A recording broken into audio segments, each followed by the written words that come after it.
recognize me. I represent everything Dollar Club. Respect the dollar! Oh, headbutt to the Jolly Roger. This guy actually paid to get this. He's paying for an autograph. He's paying for this. What a fucking mark. Oh, headbutt to the Jolly Roger. Uncle Slam never pays for anything. He gets paid on milk and cookies because America loves Uncle Slam. Never forget that. Welcome to the Dollar Club Wrestling Podcast, episode 27, the best of 2022. And for the best of, we needed to bring our best guest hosts in here. So with me, as always, is the luxurious rock hard Jim Prenny. And if you don't know him, Recognize me. how you doing there, Jimmy? How you doing today?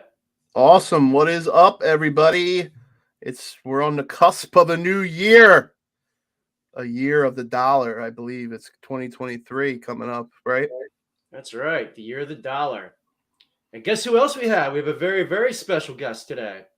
The host of the Garden of Doom and the host of the Hammerlock Hangover, Dr. Jeff Lipman and La Sicaria. How you doing, Jeff? Hello, everybody. Yeah, we got the Dollar Queen.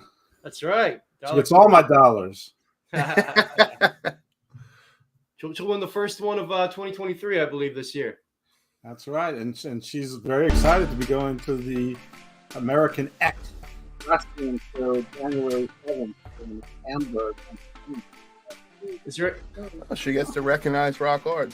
That's right. She's going to get to recognize Rock Hard. And she'll have to do some comparing and contrasting. So everybody at home, make sure you come to the For the People show, American X Wrestling at the historic Hamburg Fieldhouse, January 7th.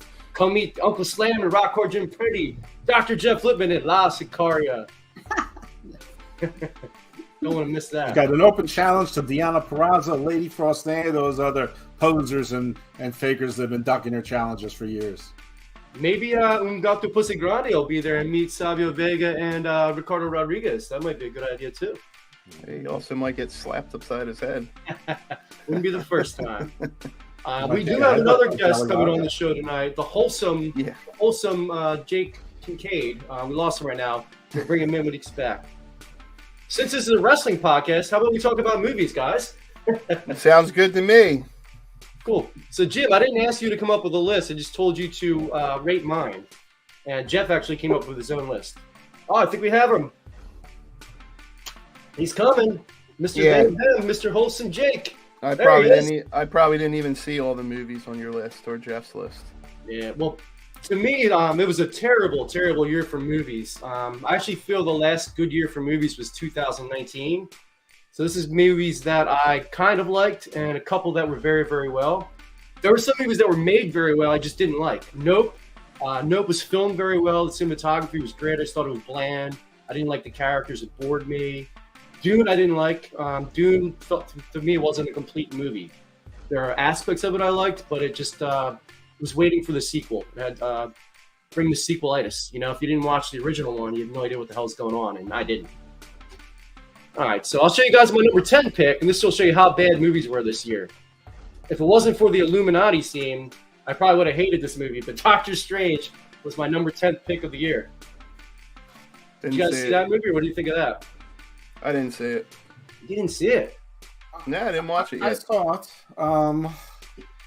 I don't know if anyone ever sees The Critical Drinker on YouTube and Movie Pitch on YouTube. Watch those two segments on Doctor Strange, Multiverse of Madness, and that's pretty much exactly how I felt about it. However, given the year that was, I can see how that made it into your top 10 list. I mean, you know, between streaming and movies coming to your home so quickly, I don't know that I went to see a movie in the theater all year, or if I did, I probably regretted it. And I don't remember what's 21 or 22, but yeah, I didn't think Doctor Strange was a very good movie. Hello.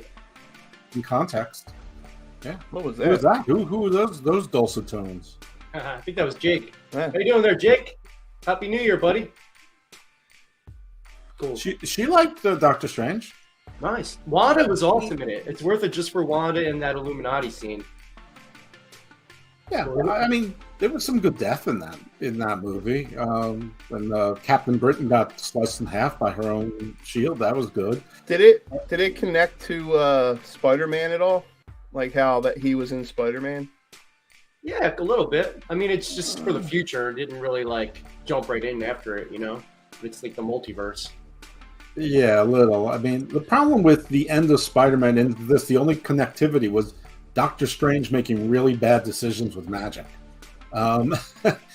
which was sort of part of the premise of the end of Spider-Man, and he continued to make bad decisions right through. It's like he took the place of drunk Tony Stark, like making bad decision after bad decision. It was definitely this movie at least was sort of fun. It was goofy, but it was sort of fun. I don't know. What was your number 10 of the year? I didn't do them in order, but I'll do them in the order I put them. I just want to give an honorable mention because I don't know if this counts as a movie or not because of the length. But Werewolf by Night, I thought Marvel's best work of the year. My number 10 was RRR, which is on Netflix, and it's like out of India. I think it's a Bollywood movie, and it's a crazy, wacky movie, and it's not quite a comedy. It's not quite action. There's dance scenes in it. It's different. I wouldn't even say it's like a great movie, but it's different. And I don't know. It worked. It worked as a home movie, and it was maybe one of the only reasons I didn't cancel Netflix 7 or 8 months ago. And now I'm glad I didn't because I've been wanting to cancel it for a while. But all of a sudden they've got good stuff on there again. It's RRR, like the 3 letters? RRR? Yeah, it stands for 3 words, like something like rage, revenge, something like that. But I don't remember. And one guy, he played the assassin with honor in the Gray Man movie with Chris Evans and Ryan Phillippe. So he's like clearly going to be like a crossover star. But the other guy, I mean, you can tell these are 2 Bollywood stars, but the other guy doesn't look like a star at all. But I don't know. And there was like some like dance-off scene in it, which was just hysterical. And you gotta have a dance-off scene in a Bollywood film. Yeah. Right. And then they had like a wedding scene with crazy dancing. So I don't know. RRR. It was different and it was fun. And it's Netflix, so you watch it at home. So you can. Doesn't matter 3 hours. You can hit pause and watch it over the whole day or 3 days or whatever you want. All right, and we're gonna check back with the wholesome one now, the hardcore aficionado. Jake, what was your favorite movie this year? Did we lose you again? All right, we'll give it another try again. At number 9, I had Elvis. Tom Hanks and Austin Butler and Elvis. Did you guys see Elvis yet? I started to watch it, did not finish it. Heard a lot of good things about it, but can't say. To me, it could have been in the top 3. The director was a little too experimental, took too many risks, and I think it hurt the story. It went too much style over substance. There was a really good emotional story if you get into how like him with like stealing the black culture and he was accepted by them, their kind of music and stuff. It could have been very deep, but they Disneyfied it too, which I guess you have to. It's Elvis, but it could have been in the top 3. But just I didn't like a lot of the directorial decisions on that film. How about you, Jeff? Did you see Elvis? I didn't see it. I don't think I've ever seen a musical biopic that I liked, so I haven't bothered. I think Walk the Line might be the last one I saw. How about did you see Walk Hard, Dewey Cox? I think I did see that one. Yes. Yeah, it's a parody of those kind of films, but yeah. And Jeff, Werewolf by Night does count. I had it in here for a little bit, and I decided to go with, just I was feeling the Christmas spirit, Guardians of the Galaxy Holiday Special instead. But Werewolf by Night was an excellent film and probably deserved to be on this list. In fact, these are both on Disney Plus. That's a Marvel movie too. What's that about? Werewolf by Night. It's a guy who is a werewolf by night, and he gets taken to a secret party. It's like a rich high society, not even rich high society. It's all people that have like they're animal monster hunters. They don't know he's a werewolf, and so they're hunting Man-Thing. What's his name? Pete, I believe. Pete. Ted. Ted. So they're hunting his friend Ted, who's a monster, and he protects him. And it's setting up future stuff too. It's setting up Blade to come back too. A lot of the supernatural characters in Marvel. It's setting up Ghost Rider to come back. They're all going to be a team called the Midnight Suns, supposedly. Sounds interesting. I'll have to check it out.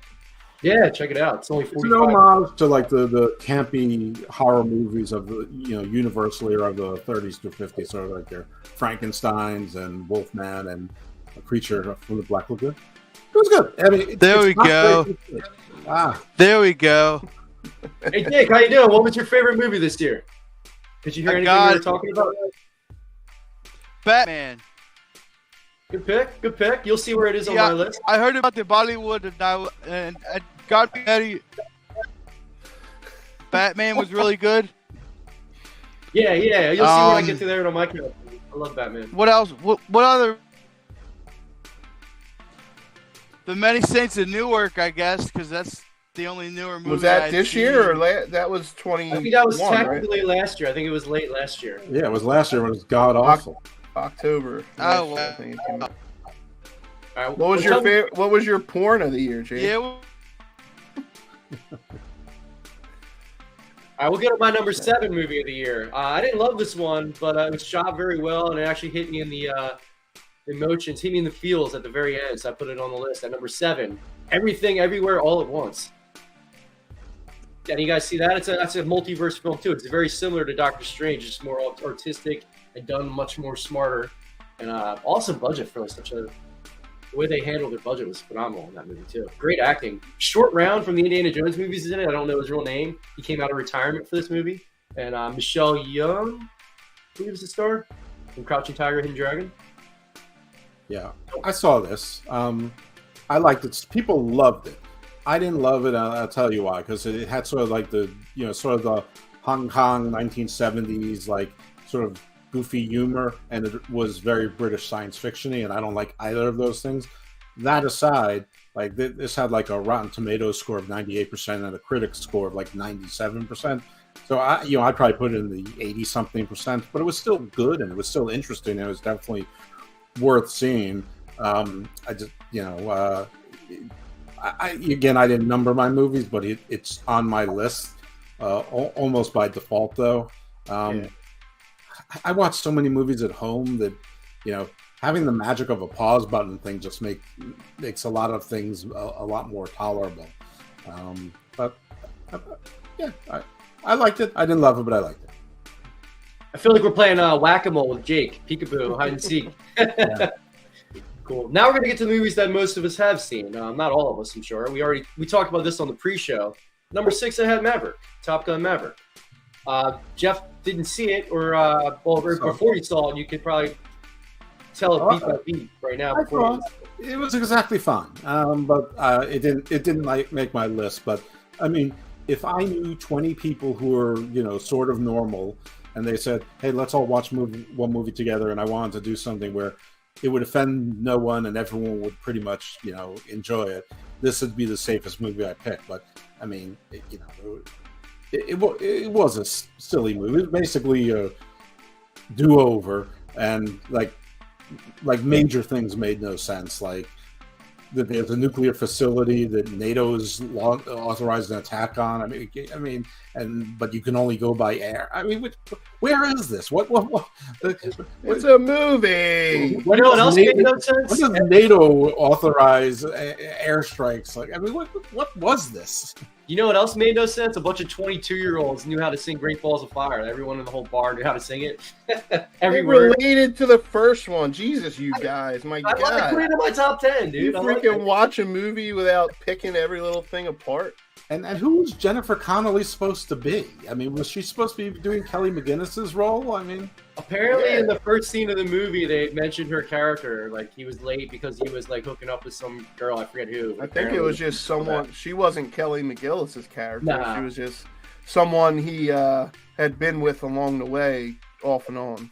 But oh my God, she's the prettiest 50-year-old woman ever, man. That's. Yeah, she's hot. You remember her in, like, what was that movie? Like Pink Cadillac or something like that? Way Career back? opportunities and stuff. I And, remember her in Hulk. yeah, Yeah. beautiful. I remember her in a lot of things. Jake, did you see Maverick? Tom Cruise, Maverick? No? All right, number 5. I liked it. I actually saw that. Oh, yeah, talk about it. Give us your opinions, Jake. Yeah, I mean, like Jeff said, it was fun. It was kind of brings you back to, if you're a Top Gun original fan and it was a big movie for you when you were a kid, it kind of brought you back to those days and brought up some past things. So it was fun. I thought it was, I didn't watch it and pick apart every little thing like you guys. I kind of just enjoyed it, but yeah, it was fun. Well, Jim, I think that it's good. Don't get me wrong. Same with Everything Everywhere All at Once. But I think every movie that's not based on a Marvel thing right now or superhero, they're overrating it because the Hollywood they're sick of Marvel and superheroes running the whole industry right now. And you know what else I think though is these like series. Like for instance, I don't know if you guys are a Jack Ryan fan, like of the series on Prime, but those are like 8 episodes and you're getting 8 different movies. So they kind of take those good movie ideas and they make them into a longer series. I think so. Oh yeah, you get deeper with the characters too. Yeah. Prestige TV has definitely overtaken movies as the primary source of quality entertainment. Speaking of TV shows, Jeff, talk about White Lotus. I finished it. I loved it. You were right on that one. Yeah, well, I'm right all the time. But I really like White Lotus. I think it's really interesting. Both seasons have some things in common, but there's really only one character who's continuous through both seasons, almost. I don't want to spoil anything. Try not to spoil. It's still kind of new.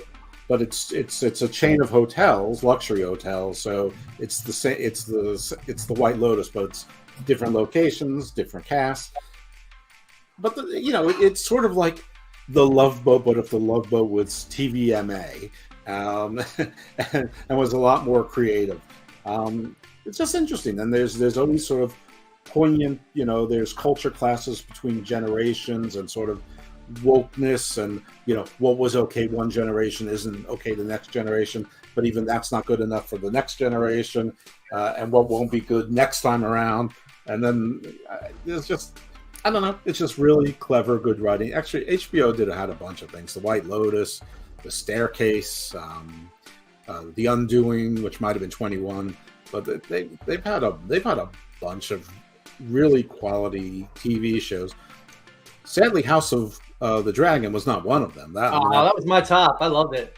That was my second biggest disappointment of the year. Thor: Love and Thunder being my first biggest disappointment. I love that one line in The White Lotus. The granddad's talking to, and he said that children used to respect the older generation, and now we're just like an evil reminder of what should be forgotten or something to that extent. Uh-huh. Yeah, it was very poignant. I like that. Jake, did you see any HBO shows this year? I'm going to keep trying to see if we can get you. All right, so at number 5, we have Wakanda Forever. That's way too low for that. I mean, I had it higher at different points too. It's shot beautiful. I love the I know they're not Atlantean, the Aztecian, the Tenochtian, whatever it's called, people. Namor, loved it too. I loved how much they gave there was an homage to Chadwick Boseman. It was definitely classy. I'm curious to see what you have ahead of that. I didn't see many movies better than that this year. Matter of fact, I don't think maybe I could compare one to it, which is probably on your list somewhere. But I had it 3 for most of the time, and I switched it. And at number 4, I had Prey. I like Prey better. I thought it was shot better. I thought it was pretty better looking. The cinematography was better. I just watched that last night. I don't think it was better than Wakanda Forever, but it was good. Oh, you're fair to your opinion. Did you see Prey, Jeff? I didn't see the last 2. I don't have Hulu. And Wakanda Forever, I don't know. I just figured it'll come to Disney. I figured it'd come in 7 weeks. It's been 7 weeks, so I'm wrong. But at this point, it'll be here in the next 2 or 3 weeks. And it underperformed at the box office. I know that much. And a lot of people said it was good, but it was too long. And to me, that sounds like a perfect movie to watch at home. Yeah, I'll give it this. It was very long, but I didn't fall asleep. Usually, I would fall asleep at a movie that long. Well, I never fall asleep in Marvel movies, but listen, I don't know how it turned out, but I am one that was very much opposed to replacing T'Challa with his sister. I just thought the character should have been recasted. it was very sad. It's an actor. I mean, I've had like 8 James Bonds in my life, probably 14 Tarzans, and how many Batmans and Jokers have there been, including ones who have died. Wait, you thought they should have just recasted him? I mean, in fact, why not bring back Michael B. Jordan, who was Killmonger? And I don't think anybody would have minded. Died. Huh? He died. No, but bring him back as T'Challa, just change the character. I mean, I think it would have been confusing for about 14 seconds. Oh, I enjoyed how they transitioned. Listen, I didn't see it, so I can't criticize that. Yeah. T'Challa is still alive in my comic book universe, so it just doesn't make sense to me. I think they would have made more money if they would have given M'Baku a bigger role. I don't care about this, but a lot of guys out there, which are the biggest fans of comics, they need a guy to root for. You know, I think it was too much of the girl power. Not for me, but for the general movie-going audience, and especially the Marvel fans. Are you really there, Kev? Like, not making sure, not me. I have it as my number 5 movie, dude. I loved it. But She loves strong chicks. I didn't. It wasn't me, but I heard the story that these guys. Right, Kev. All right, Jim Biden. At number 3, I know at least Jeff saw this. I forget if Jim said he did or not. The Glass Onion. Loved it. Who doesn't love a murder mystery? Yeah, I saw it today. I watched it today. What is that, like Clue or something like that? Knives Out Part 2. You see the first one? Yeah. Yeah. I like Knives Out a lot. Yeah, I like this. I thought it was smart. I thought it was clever. I thought it was. I liked the way they filmed it. It was just there were a few movies that were smart, funny, not predictable, and looked great. And this was one of them. And again, I was surprised. This was a direct-to-Netflix movie. I wasn't expecting a thing from it. They spent a lot of money on it. Great editing, too. Great editing. I thought it was really good. I like the first Knives Out a lot. I like a good old-fashioned mystery. Good being the operative word. I mean, those like Death on the Nile, that stunk. Yeah, I agree. This I saw it today, so it's fresh in my mind, but it was in my top 10 for sure. Now, here's the controversial one. I loved it. A lot of people hated it. Harry Styles cannot act, but I love Don't Worry, Darling. I love it. Don't Worry, Darling, starring Florence Pugh and Harry Styles and Chris Pine.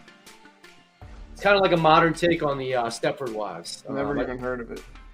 Because it's marketed as a chick flick, and it's not. It's a sci-fi show. I had no idea. I think that's why I liked it so much. I was expecting a different movie, and I got something. Wait, you thought it was a chick flick, but you watched it?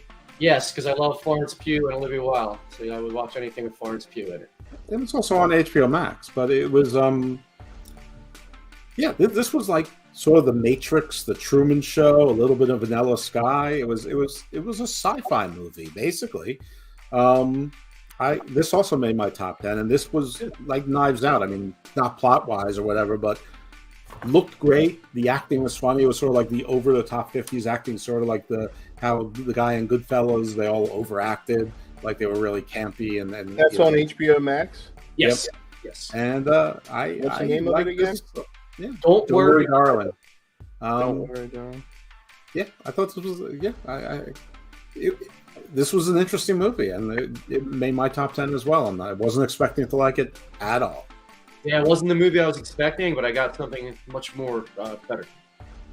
Cool. Then my number 1. Then we'll go through Jeff's list.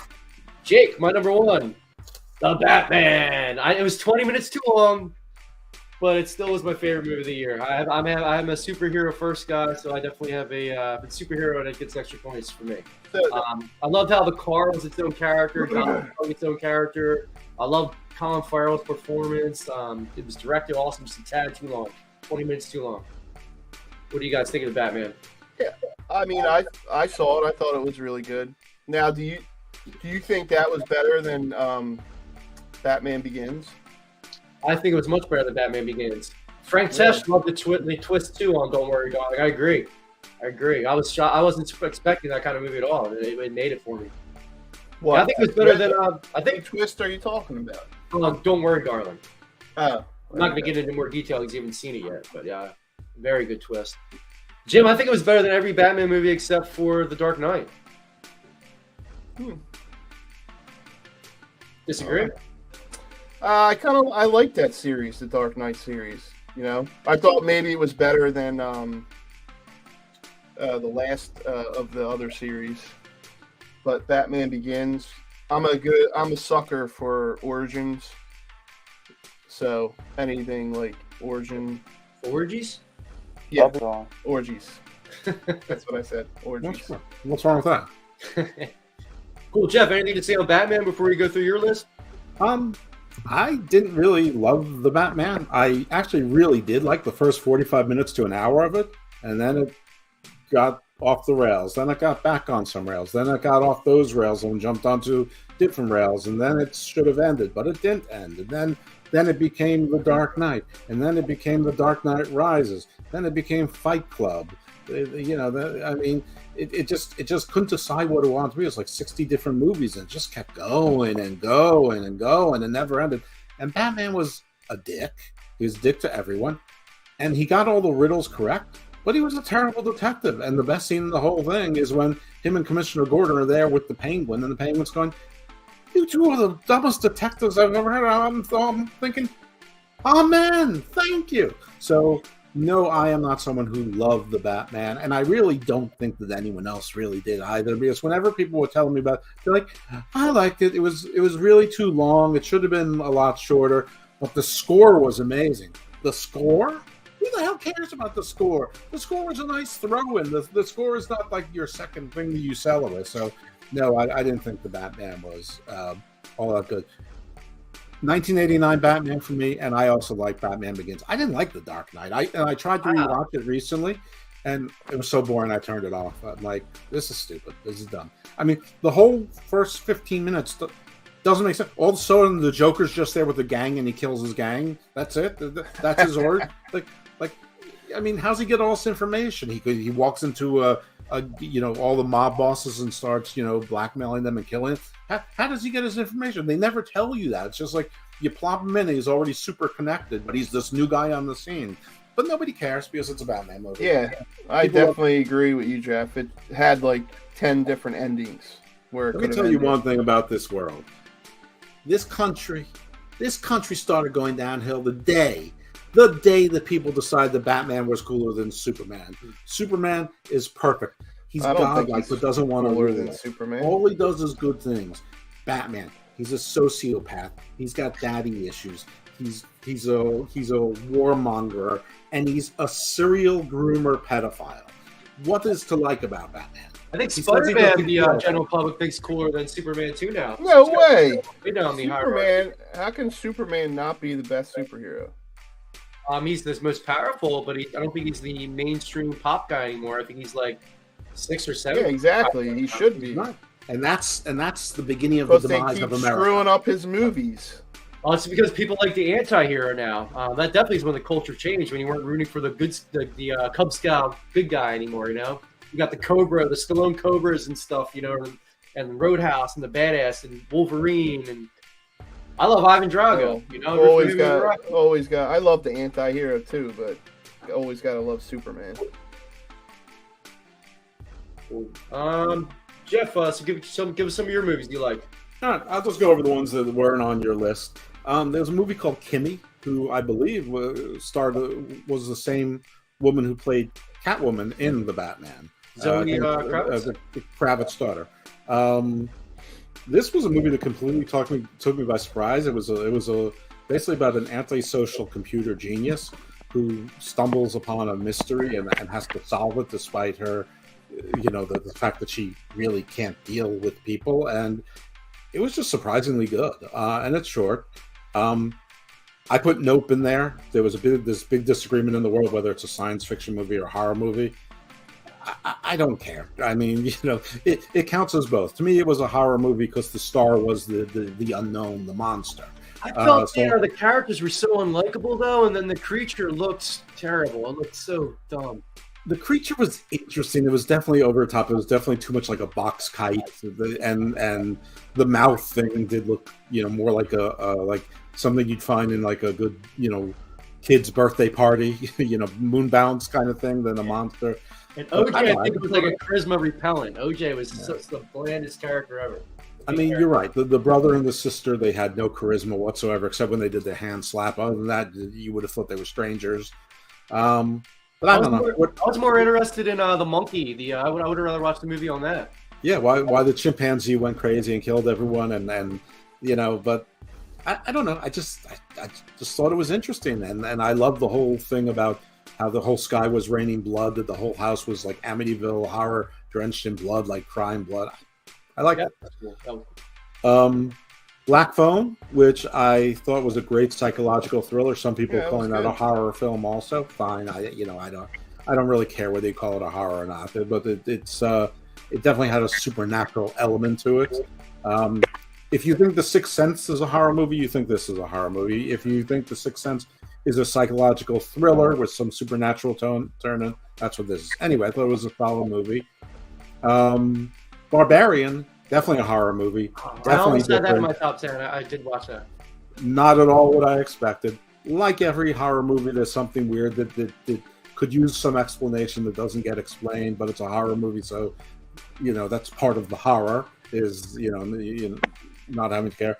But I thought that was a really solid and very surprising movie and well acted, and what a great plot twist to it. And then all of a sudden in the middle, it's like you feel like you're in the wrong movie. It's like you like there was a mistake with the projector, and there's like this other movie coming out where the guy who used to be married to Drew Barrymore, maybe still is driving, on the Pacific Coast Highway, and I don't know. And then they tie it in. I just thought it was really good. And the biggest surprise to me for the year, again, straight to Netflix, or basically straight to Netflix after like 4 or 4 weeks, Bullet Train.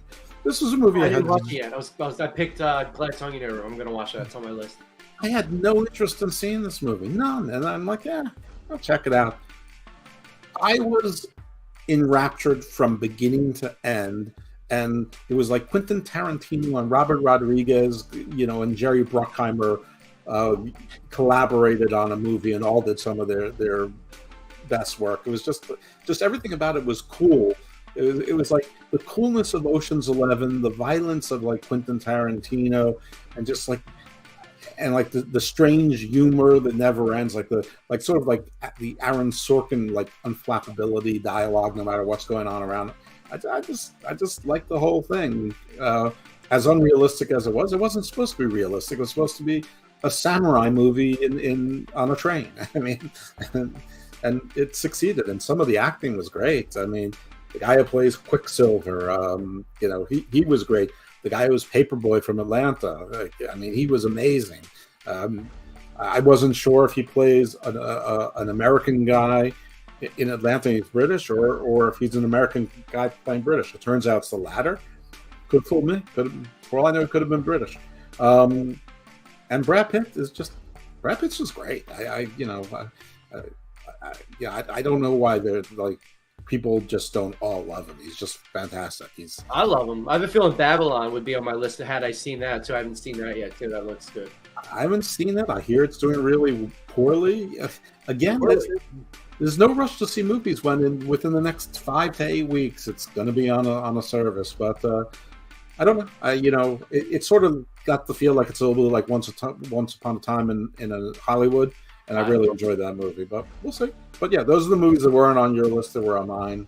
And again, I gave Werewolf by Night an honorable mention because I wasn't really sure where you put a 55-minute, sort of movette.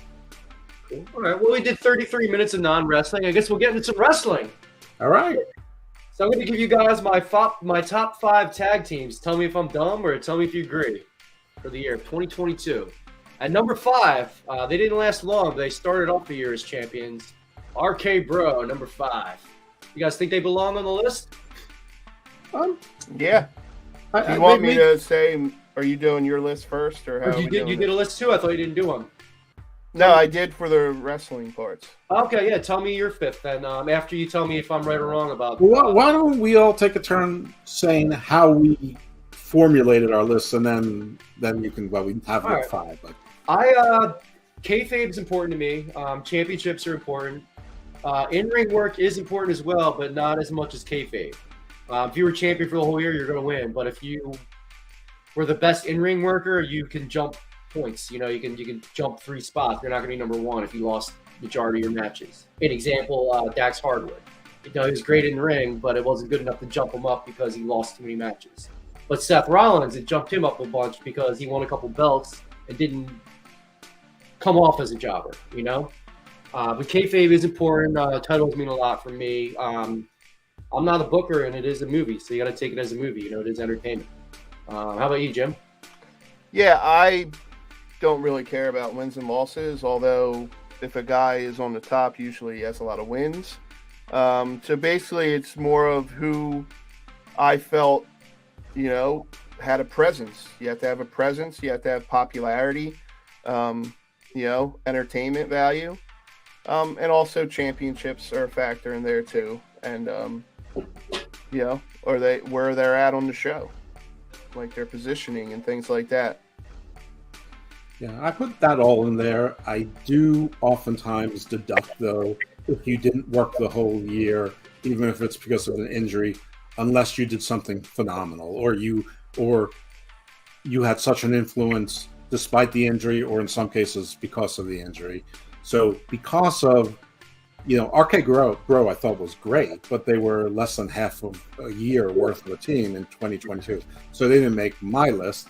And then, of course, Randy Orton, you know, was injured and stayed on TV for a while afterwards. And then Matt Riddle, you know, slowly, you know, was sort of lost without him, but was still okay. And then he got terrible, and now we know maybe why.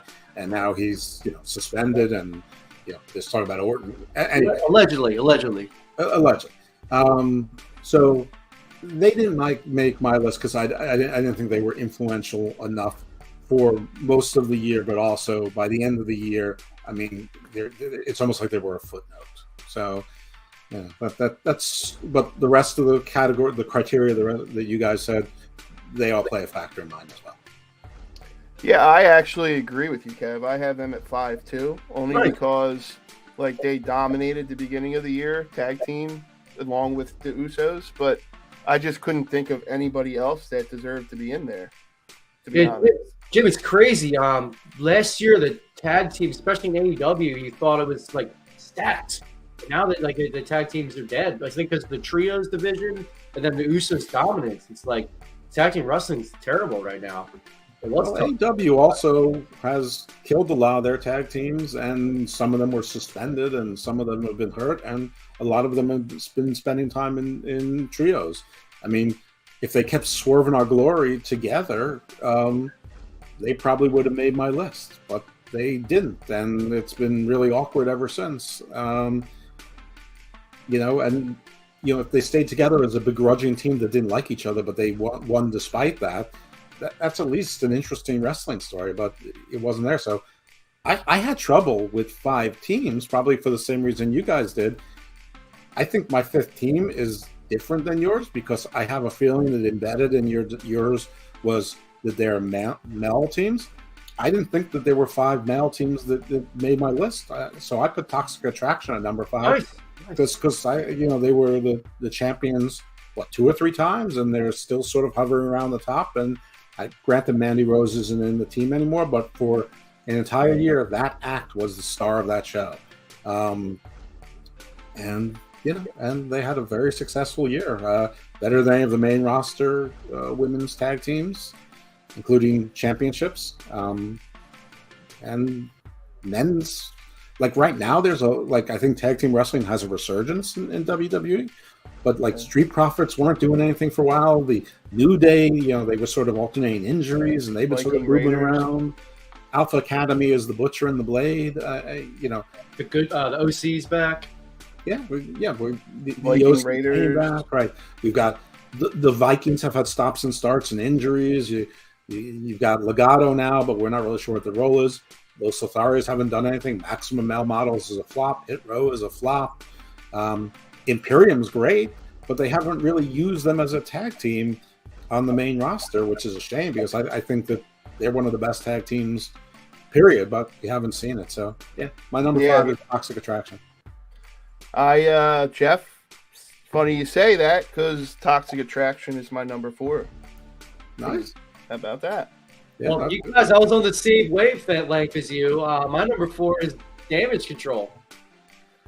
I know Toxic Attraction was more dominant, but I think just the main roster, they're all over the show, though. You know, I thought we talked about that the other night, and I thought about it, and I just thought that they didn't live up to expectations. True. I don't think they're great. They're not that entertaining. And then I thought Toxic Attraction is all of those things, so they got it over them. I almost did Pretty Deadly, but I left them off. Their storylines have been too bland. But they're definitely talented. Jeff, who was your number 4? Pretty Deadly. Nice. And this is not a team that I wanted to like. This is not a team I wanted to see. I tried my damnedest not to like them, but they're pretty good and they're pretty funny. They, their characters are interesting and they're risky characters. I mean, however woke or not woke we might be in 2022, it's still risky for two straight guys to play, guys who look like and act like they're gay, but they're not. Like, I don't mean like Dalton Castle in real life. I mean, their characters are straight, but they're almost like so like 1969 like Hollywood glam, and she's awful. But somehow when Lash Legend was with Pretty Deadly, it was magic. But I don't know, and ever since then I've sort of enjoyed them, and I recognize the characters they're playing and their commitment to gimmick, and they like Toxic Attraction. I think they've had those NXT titles like 3 times now, and they're probably going to get them again. I don't know, and they're they're there until the Creeds or Indus Sher can step up, or they decide what to do with those guys. But until then, you can have Pretty Deadly, sort of be up there, sort of like the tag team version of Seth Rollins, is as long as you need.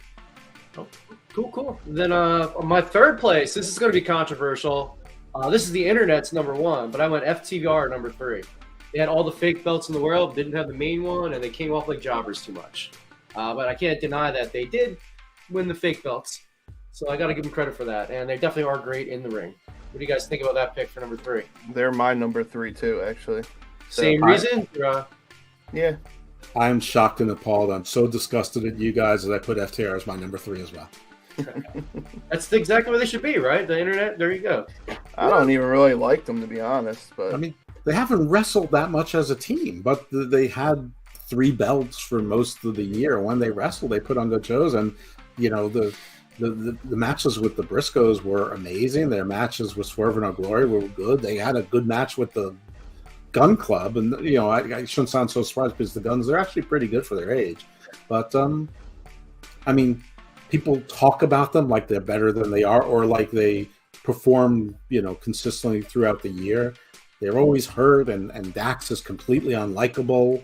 Yeah, they cry too much. He cries all the time, but they're a really good team, and I don't know. So yeah, we all put them at 3, so we're not all crazy. So you thought it was controversial, but if it's controversial, we're in unanimity on that controversy. Cool. I'll let Jim. Why don't you do your number 2 first? I've been going first on all of them. Why don't you give us your number 2 pick? As much as I hate to say it and admit it, and I don't really like them, to be honest, Scissor Me, Daddy. Yeah, Klein, number 2. They're over, and quite honestly, I don't know another team besides the Usos who is over as they are right now. That was my 2. That's why I had the slide. So yeah, I agree. Well, you know what, guys? Everyone loves the Acclaimed because they're my number 2 also. See, PWI Insider or PWI 500 is easy. It's easy. It's not debatable. And I think we all have the same number 1, right, Jeff? I don't think. Jeff, talk about the number 1 first. Maybe he could swerve us. The ones. You the 2s, they the ones. The Bloodline. Yeah. They dethroned the Young Bucks for our number 1 last year. Who was your number 1 last year? I forget what you said. But the Usos are number 1 of 2022 for us, Balor Club Wrestling. I don't remember what I said last year, so it doesn't matter. I probably gave it to FTR last year just because they had all 3 of the titles last year, and I think they had the AEW titles for some portion of last year, but I don't remember last year. But, I mean, what haven't the Usos done? They have the unified champions. They've broken the record for the amount of time holding the titles. They work 2 or 3 times a week. They're on every show. They're fighting champions. Sometimes they cheat. Sometimes they don't. Sometimes it's tag team cheating. Sometimes it's the gang beats up on it. I mean, it's mixed up. They, their matches are very similar, but that's a stupid criticism because everybody's matches are similar. So, yeah, what's to say? I mean, I don't even know how anyone else is in the conversation. I mean, I know people like FTR. I'm like, they wrestled like 14 times this year. Yep. They made tag team wrestling important. There's many shows built around them, including pay-per-views. They don't have that in AEW. The Acclaim makes tag team wrestling not feel important as much as they are over. Just because their in-ring work is still a little lacking.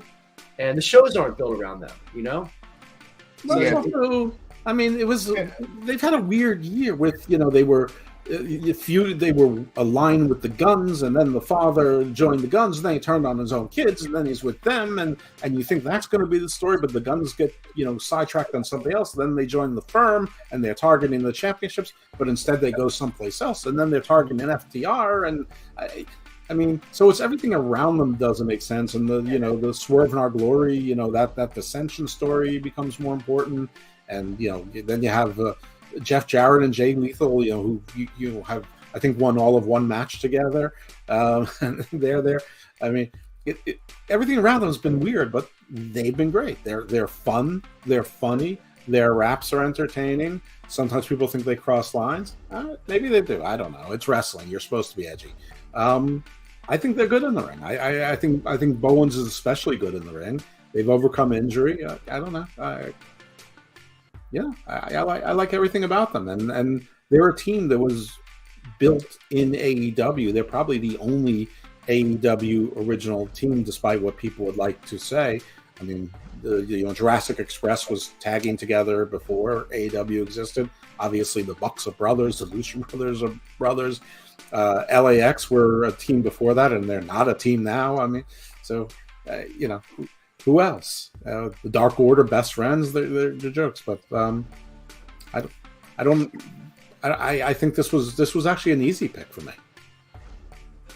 Me too. Yeah. So now we're going to go to our top 5 women of the year. This is in-ring, not hotness, not the dollar winners. Even though I put our finalists for the dollar stats on the bottom of the screen right there if anybody wants to see. Mandy Rose is our 2022 Dollar Queen, so you can check out the final stats right there.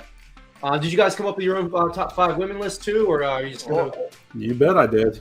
Nice. All right, and Jeff, go your number 5 first. See if we agree. My number 5 was Roxanne Perez. She started the year as the Ring of Honor Women's champion. That company, of course, went belly up, so she lost that title on an Impact show to Deonna Purrazzo. She then there was like a low-key bidding war for her. She chose NXT. She won the Breakout Star tournament. She then won Tag Team Gold and had there was and then there was sort of strange but semi-interesting immediate vacating of those titles because Cora Jade turned on her. She performed. She's your perfect white meat baby face, undersized. Probably could be a goody two shoes forever. She's everything that everybody wants that Kylie Ray to be, that's bouncing around promotions. And actually, I think she's in NXT now, like Roxanne Perez is, and I think she just turned 21, if she's even 21, and she ended the year as the NXT Women's Champion. So she's held gold 3 times in 1 year, and she's probably also the Rookie of the Year. She might be the Breakout Star of the Year. So how do I not put her in my top 5 in a year where, I mean, anybody watching a show knows all this stuff, but just so they have some idea as to how I think about these things, Charlotte hasn't wrestled most of the year. Asuka missed a large part of the year. Sasha and Naomi both gone large parts of the year. Rhea Ripley didn't wrestle large parts of the year. There's others as well who were who might have been in the mix. In AEW, Thunder Rosa had a title. You could argue that the run wasn't very good, but she got injured or didn't. Then you had Toni Storm, who had an underwhelming title run. You have Jamie Hayter take in, and people seem to like Jamie Hayter, but she still feels like the sidekick to Britt Baker for me, who hasn't wrestled nearly as much. But I mean, if the champion feels like the sidekick, something's wrong there. Let me ask you something about Roxanne real quick. I know, like on the main roster, you criticize women for being undersized. That doesn't hold you back from getting all about Roxanne, though. She's just as small as Candice LeRae. We'll wait to see what happens in on the main roster. I mean, NXT is a place for that. I grade NXT by NXT. Just like I grade Ring of Honor by Ring of Honor. Which is why Jonathan Gresham maybe made sense in Ring of Honor, but wouldn't make sense in WWE. Cool. Jim, who do you have as number 5? I have Liv Morgan as number 5. Okay. Not the biggest fan, but I thought she had a good year, and I'm not the biggest AEW fan, so I think she deserved to be in the top 5 this year. Well, she sponsors you guys. That's right. Yeah, that's right. Well, not anymore. We're not allowed to play that, Jeff. Liv Morgan's butt stuff. Oh, there it is. Trouble. Jeff, didn't you have a bone to pick with I guess Uncle Slam now, previously known as the Dollar King? About what? I'm sure. Yeah, I mean, you were saying he sold out, didn't you? We're doing the Dollar Winners on the show. First of all, I appreciate it. Still out. What'd you say? We're doing the Dollar Winners on the show tonight. Don't worry about it. If I ever get picked up by a network, I will sell out so quickly. Well, did you hear that? That we're doing a worldwide search for a new Dollar King, and we're going to have a live coronation. I did not know that. Yeah. Is Booker T involved in this? Jeff would be a good Dollar King. How about that guy that does the commercial for like the Resource Government book with like that has like the Riddler and shit with the dollar signs all over? Yeah. So if you're out there listening and you're interested in becoming a new Dollar King, send in a promo or something. Could I be Dr. Dollar? Dr. Dollar King? I mean, I can't. Yeah, give us a promo. Give us a reason why you should be the new Dollar King. You be Dr. King, you can be Dr. Dollar. Dr. Dollar King Jr. The second. Who was your 5, Kev? All right, so Jim, I can't like make fun of you for picking Liv Morgan. She didn't have a world title reign. She had a win over Ronda Rousey, but despite what Jeff said, I went Jamie Hayter. I think she is really good in ring right now, and then sometimes I picked her over Rhea Ripley and stuff too. Like that, she's having a good title reign, good in ring work right now. He is right about her feeling like a second fiddle to Britt Baker, but Britt Baker just is losing so much. Where I think Hayter doesn't feel as number 2 just because how bad Baker's win-loss record is right now. If it wasn't for Britt Baker's mic work, should be a jobber right now, pretty much. I love Britt, though. We know. All right, Jim, let's start with you. Who's your number 4? I went with Becky Lynch. I know she was in and out a little, but she's the man, and she had the title for quite a while this year. She made a big splash coming back, and yeah, she's my number 4. Before you go, Jeff, I had her at my number 4 too. That's why I had the slide ready. She's just so over. She's the most over by far. So I had to put her at number 4. And she's getting sued by Ric Flair for using the man. That's right. She was sued already. I think they probably came to some sort of agreement, but yeah. No. That's why she's 3-time Bex. Yeah. Becky Lynch is an interesting one, but she sort of got caught up in my didn't work the whole year. But I don't know, she sort of had a weird year. I mean, I think as a heel, she really wanted to be a heel, and it just really didn't work. Now she's back as a face, and I don't know, she's sort of finding her own. My 4 sort of violates my own rule of they weren't wrestling the whole year, but I think that they've improved their stock so much in a time, and they made something work that had no business working. And in my mind, they feel like the most important female wrestler on the roster right now, with the possible exception of Bianca, and I'm not leaving out Ronda by accident. I mean, Charlotte's not back yet, so we'll see what happens there. But my number 4 is Rhea Ripley, because right now she feels like a badass, and like, all the time she's beating up Doc Gallows and that slam. I mean, that's like Hogan Andre there. I mean, so I think Rhea has mastered that character. She's really feeling it, and Judgment Day, I think, is a ridiculously stupid. They have nothing in common. They have no goals. Their goal is to recruit Dominic. Why? I don't know. But people are invested in that, and like nobody's even criticizing them for totally running roughshod over what's supposed to be Cross's feud with Rey to save his return, which has been abysmal. And his feud with Rey, nobody gives a damn about because Dominic and Rita keep releasing these. I mean, with WWE's consent, holiday videos, these holiday home invasion angles, which are much better. So even though Dominic and Rey were separated, they're still together. And poor Cross was snake bit. But anyway, Rhea, I mean, to me, she's most likely to defeat Bianca for that Raw Women's Champion, and I think she should do so soon. Bianca's had a nice, long, respectable run. Yeah, I figured I didn't have her on my list. I love. I do, but I was thinking about it. Rhea didn't even come to my mind, and I think that's because she's not in the storylines in the women's division. She's in this. Yeah, she's like more in the men's storylines. Yeah, so I didn't even really like. Yeah, everything you said is true, Jeff. I don't know why.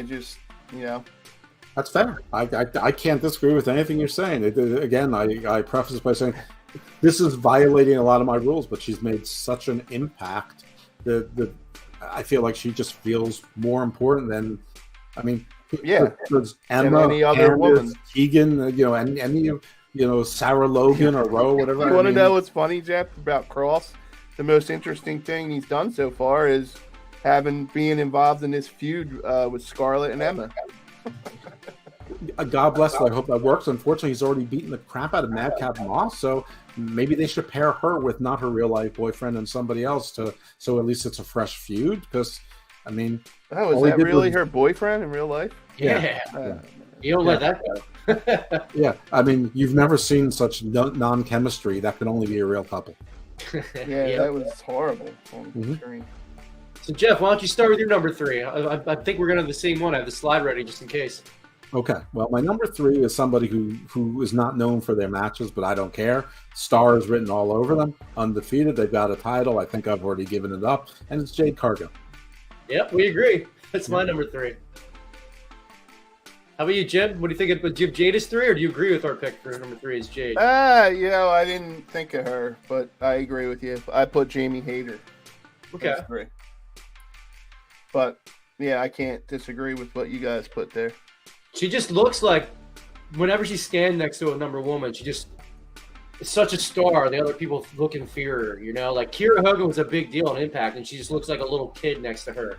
And the stories around her have been stupid, and people are getting injured, and everything is dumb, and like everyone who tries to front to her gets destroyed. Like Athena got destroyed, Chris Statlander got injured, Layla Hirsch is injured. I mean, like all these people are disappearing. But she tweeted something today or yesterday. I think it looked like she has a role in a movie or a TV show. Like she had like the director's emoji. Deservedly so. Yeah. She's not on enough. They don't put her on enough. You don't watch enough. They show her every episode. I guess I don't watch enough. She's on every episode, and she probably wrestles 3 out of 4 weeks a month. All right. I have a feeling we're all going to agree on number 2 as well. I have Mandy as my number 2. She killed it this year. What do you guys think about? Who's your number 2? Do you guys agree with Mandy? Oh, and she is our 2022 Dollar Queen 2 years in a row. Mandy Rose, congratulations. I don't agree with it. I put Bianca number 2. Wow. I did put Mandy number 2 only because she's on NXT. I actually think that she's owned her character. She made Toxic Attraction. She was the star of that show, and that group was the star of the show because of her. Your pulse real quick. I'd buy that for $1.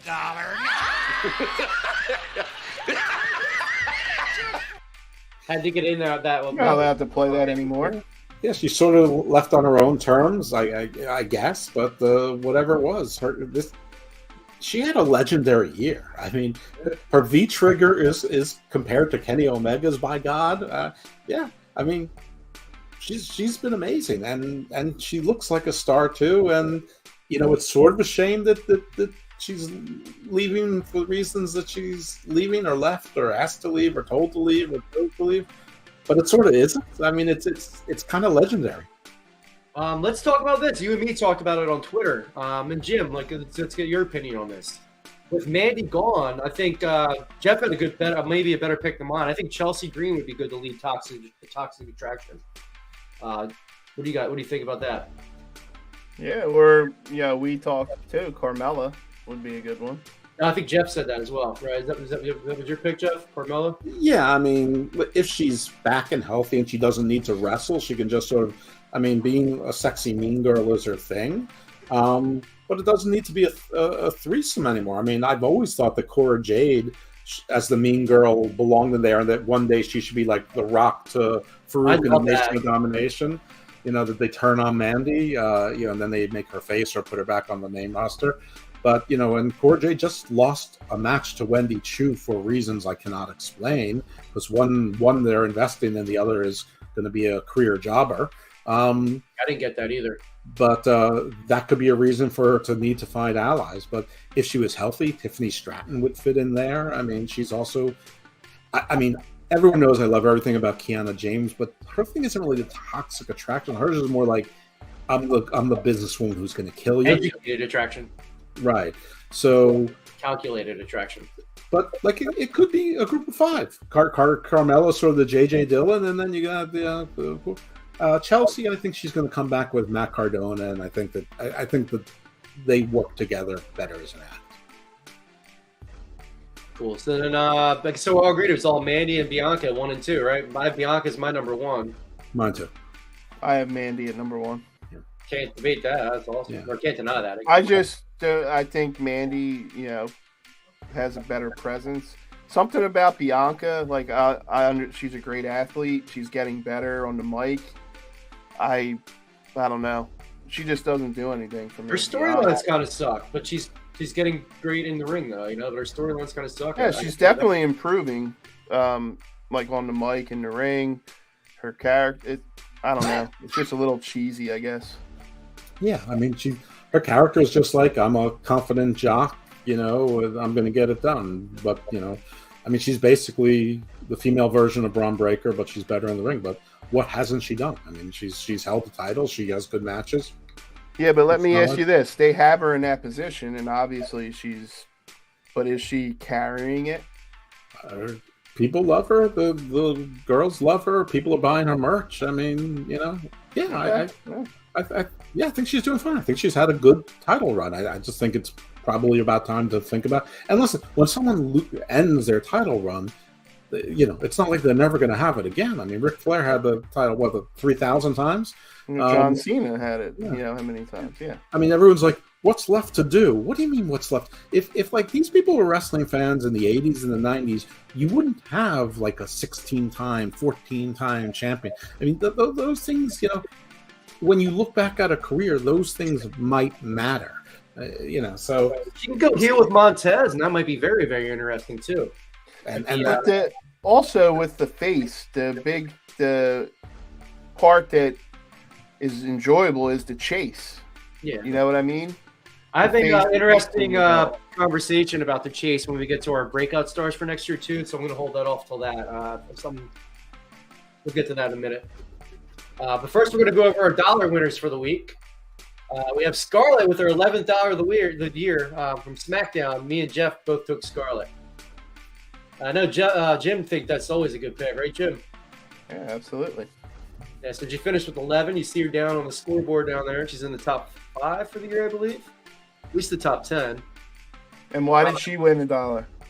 Oh, very, very good ring presence. She's very, very... that she took that slap well from Emma? She definitely took the slap well and very good ring presence. She sold it good. Buoyancy. On Rampage, I believe Jeff gave it to Jade. Probably. Yeah, I didn't watch it. So why did you get it, Jeff? What did she do well? Just everything? Just her presence, her swagger? What doesn't she do well? And the thing is like right now is her best collection of baddies. To me, Red Velvet and Layla Gray, who I think are both, I've given them both dollars before and with glee, but often it's when Kiera's been the other one or when they've had a different collection of baddies. But when those two are there, it's almost like they, it's how do you not pick the star and pick the sidekick when they all look spectacular? So when in doubt, I go with Jade. So yeah, that was the reason. But listen, I mean, they're not Toxic Attraction because that's not their act, and their act is good, even though they keep messing with it for reasons I don't know why. I don't know why wrestling bookers and promoters try to mess with acts that are good and they're still fresh. Like, wait until they get stale and then mess with them. Yeah, like Hurt Business especially. But they could be Toxic Attraction if they wanted to. I mean, they could pull that off too. There's just no women's tag team belts in AEW to bother with it now. But I wish they did a women's belt instead of the TBS belt. Put the world title on Jade, and have the tag belt would have helped their division grow a little quicker. I think they could have used the tag belt, absolutely. I mean, but they wanted to have belts for both networks, and it's so stupid because the one show that's on the TNT belt is usually on TBS, and the TBS is usually on TNT. And I mean, they just should change it to like at first Warner Brothers, but even then, like Discovery. They're just idiots. It's like that kind of fellatio doesn't get you anywhere. The networks don't care that you name the belt after them. Like, that's nice. Of course, when they were given a choice to actually name a belt, they came up with all of them with the Japanese and Chinese flag on it. So what the fuck is that? NXT, I gave it to Fallon Henley. She finished the year with $4 for beating Kiana James in an average match. All from you. That's right. Oh, yeah, they all work for me. And Jeff went with Mackenzie Mitchell, her third dollar of the year she finished with. Very, very pretty girl.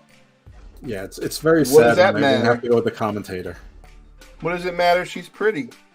I'm wholesome, man. I can appreciate a pretty woman. You mean she's pretty good at doing interviews? Very, very good interviewer. Very classy woman. Dynamite, I gave to Ty Mello. I like how green she is. Sometimes when a girl's green, it looks more realistic. So I like how hardcore and green. It looks like she's always hurting people. Maybe because she is, but I like it. And Jeff gave it to Anna JAS. She finished with 9, just like Ty Mello finished with $9 on the year. Well, they're tag team partners, so it makes sense. Speaking of green, they beat up that Ruby Riott. She was all green. Yeah, I think she'd be afraid to get with them with just getting that nose recovered, I don't know. The Ty Mello did that DDT pretty well, but she does the go to Ty or whatever she calls it. That's not good. I'm sorry, it's not even Ty Mello. Is it Ty? Yeah, it's Ty Mello. Yeah, it used to be Ty Conti. Right.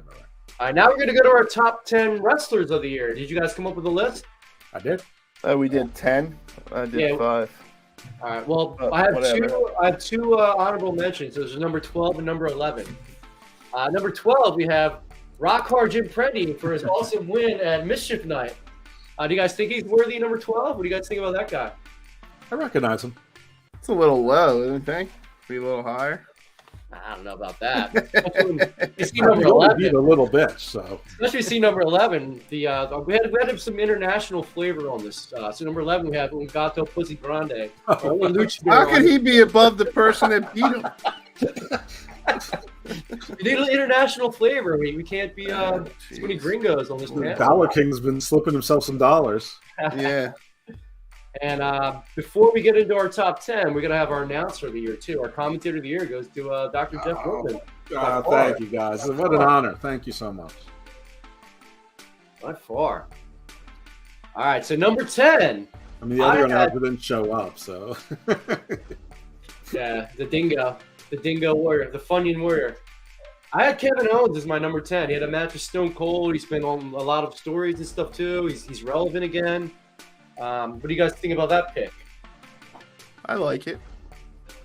I like it too. I have one honorable mention, and it's only because of injury, and he almost made my top 10, but he didn't. And you probably already know who it is just because of the buildup, but it's Cody. Nice. His return and his trilogy with Seth was perfect, but unfortunately, he's been out for a while. But and I wanted to put him in the top 10, but I just couldn't kick out some people for his short period of work. But what he did was really important, and I probably could have kicked out a number of people, including Kevin Owens, who was my number 10. But I don't know. He's always managed to be around something important without making it feel like he's trying to be around something important. We'll let you guys do your 10 and 9. Well, I'll let your 9 before I do mine, but just because you brought his name up right now, I had Cody at number 9 for the same reasons you just said. Like, just that part alone and the great storytelling, too.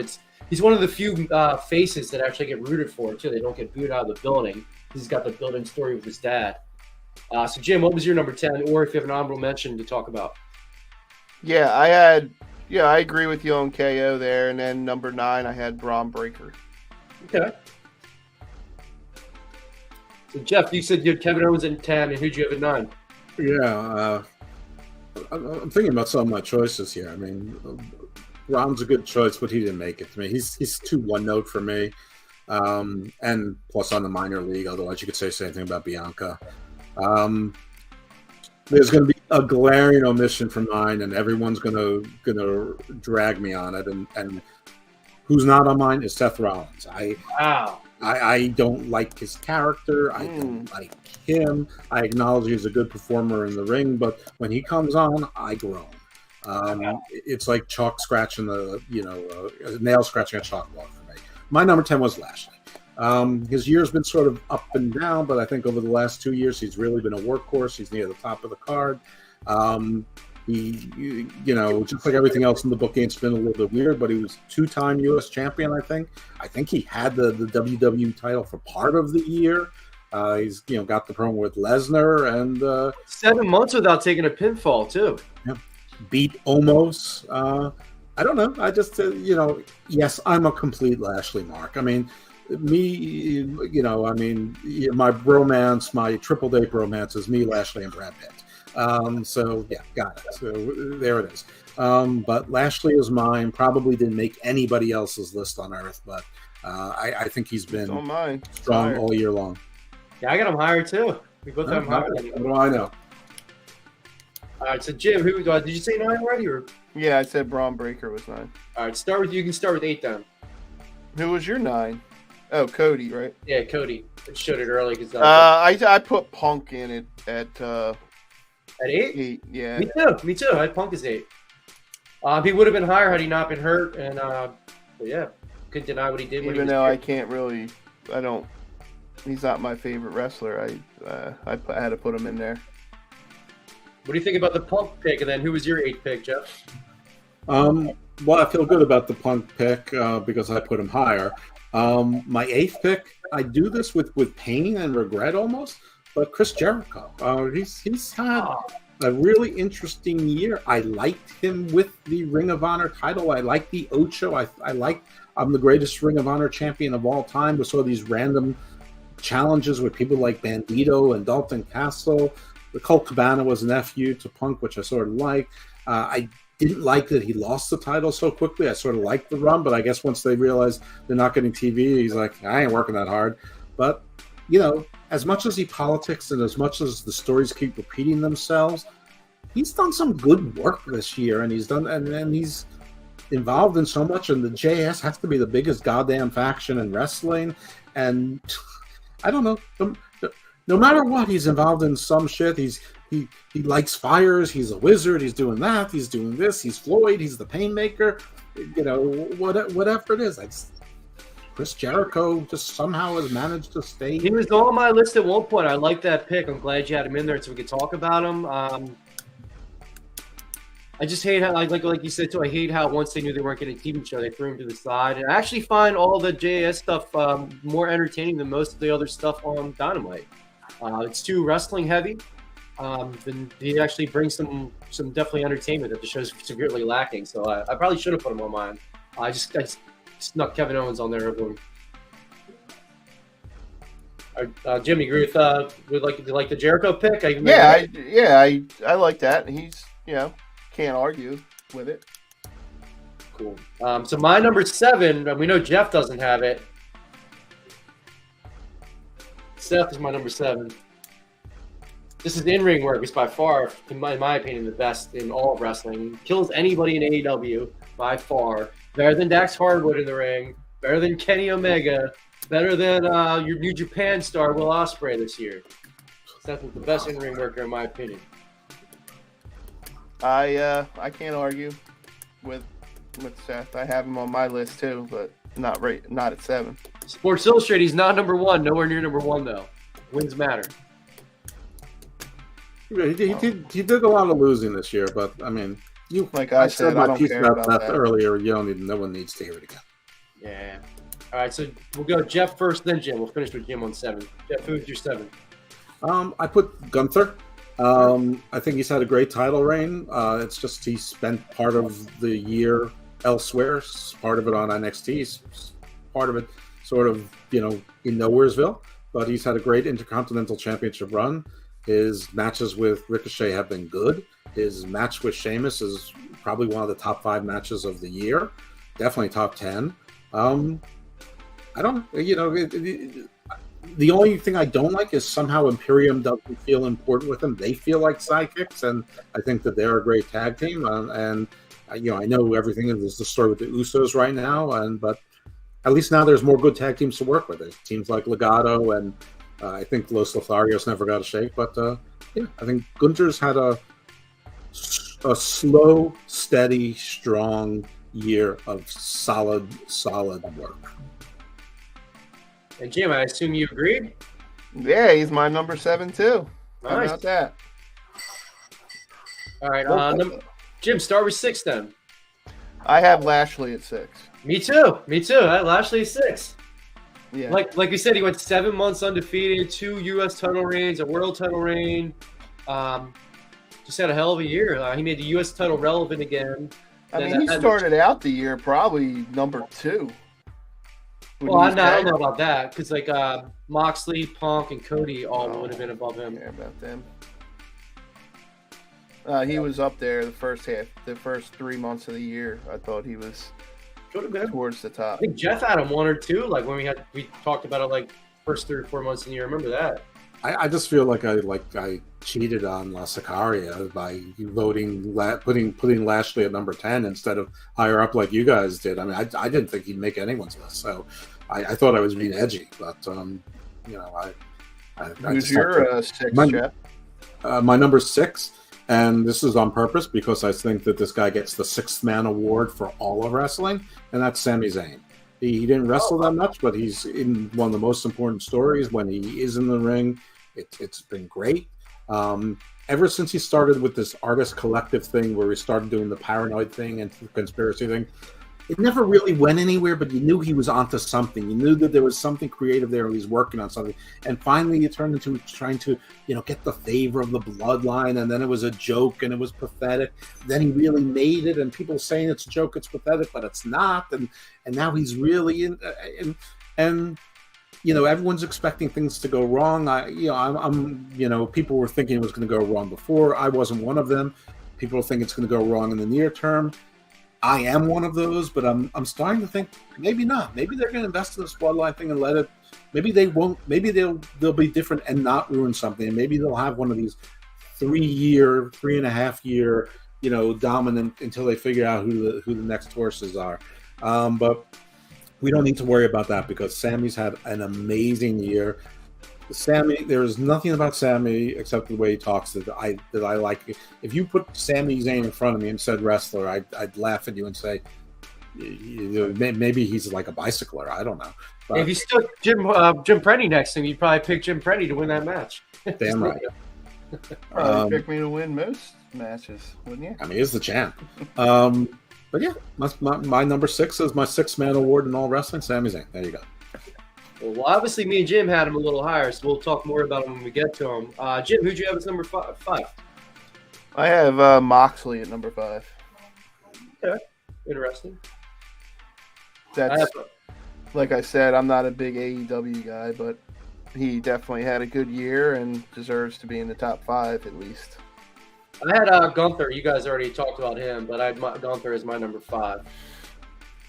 Jeff, who's your number 5? My number 5 is CM Punk.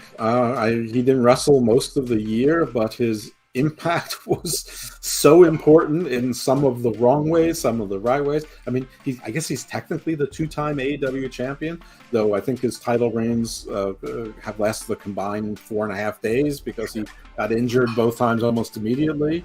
The media scrum is the thing of legend. But his impact, his footprint has been so huge that it doesn't matter that he hasn't worked most of the year. Like, you know, and the big story now is he coming back to wrestling? Is he coming back to AEW? Is he going to WWE? I mean, and like, I cannot imagine why all these people are excited about someone who's probably 43 or 44 now, who didn't really have many particularly good matches. He had some that were adequate, but he looked damn rusty and he kept getting hurt, and that doesn't get better with age. And it's not like when he's rehabbing these injuries now, he's going to get. It's not like he's going to be strength training. He's just going to be trying to get his like tricep to work again, and and no one's even sure what's injured on him. But like his foot was broken, and like you know, and you're like, you know, ask running backs with plantar fasciitis or whatever. It's like you're almost never the same. So I don't know. His shadow is large and long, and because of everything that surrounded him, still surrounds him. You got my number 5. Can you imagine if it was the NFL team and like Tom Brady had a torn tricep, which is supposedly what CM Punk had, and then Robert Kraft ran into the room and Tom Brady punched him with a torn tricep? You know, how fired would how much trouble would Kraft even get him for running into that room to start that shit? It's insane how Punk is vilified. I know you shouldn't punch, but he had a torn freaking tricep and he was getting attacked, and his dog was getting scared, and that was just total unprofessional whole situation. His dog is totally over. His dog is like the Mick Foley of Wrestling 2022. His dog is the hardcore legend. Yeah, it's not. You know, no one talks about it. A torn tricep this whole time. He's hurt and he's getting attacked. You know, or getting aggressively yelled at. You know, by the owners, the EVPs. Well, he's aggressively yelling at the owner. I mean, yeah, he was. It was totally unprofessional. It was definitely the wrong point to do that. Tony could have stopped that at any second, though. Punk stop, cut the feed, get out of here, you know? He let it happen. The same shit since, just with lesser personalities, but the same griping's going on right now. You still heard it with Tony Storm and Thunder Rosa, and now what's going on with Dax Harwood and the Young Bucks and Miro. I mean, it never stops. He has absolutely no control. But anyway, Murder Hawk Monster's talking crap now too. Oh yeah, he's open to rebuilding his character. You're 44, dude. What character? You attack someone from behind, you make a lot of noise, you lose the big match. That's your character? Sure, come up with something. I thought he had an okay character with Jake when he first started, but he lost too much. Jeff, who's your number 4? My number 4 is MJF. I'm with you. I had him there too. Yeah, he also missed 3 months because of a little bit of a shit fit.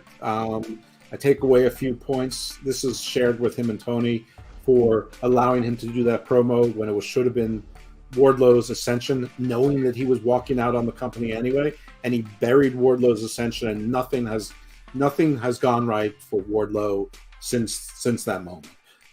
His coronation was ruined by a guy who was walking out in a great promo, but it was a shoot, and that shouldn't have happened.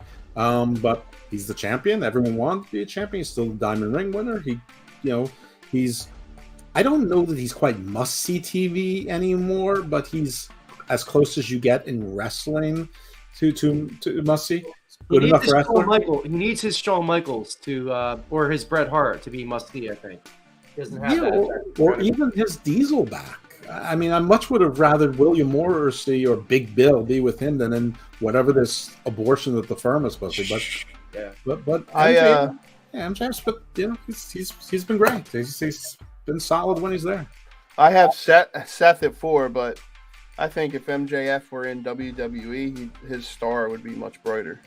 Oh yeah, he'd probably be start off as Intercontinental Champion, do some great promos.